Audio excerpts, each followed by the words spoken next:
Another masterpiece from Tenke from Gurumu. A whole section of costs, chalcedony costs. Now chalcedony is one of the varieties of quartz.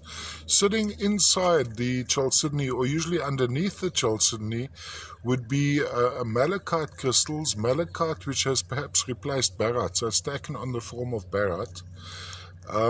Then on top of the chalcedony you'd have traces of heterogenite, which again have been coated by druzy quartz, maybe also a mild representation of some chrysocolla as well. But in this case predominantly the stalagmites, stalactites are actually little casts over the malachite crystals, malachite after barite perhaps.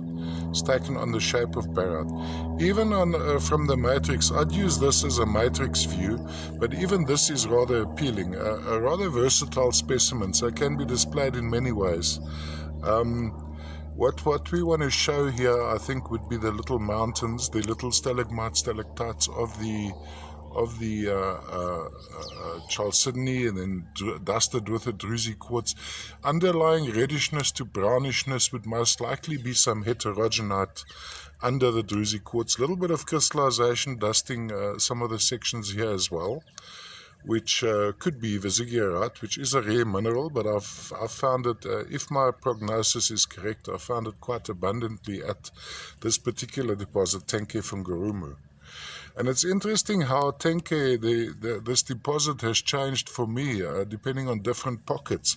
Here there's more representation of chalcedony versus typically I used to find the chrysocolla as an underlying matrix, making the stalagmites, stalactites. Here we have a core of malachite, and sitting on top of that the chalcedony, which is a variety, and then of quartz, and then the druzy quartz on top again.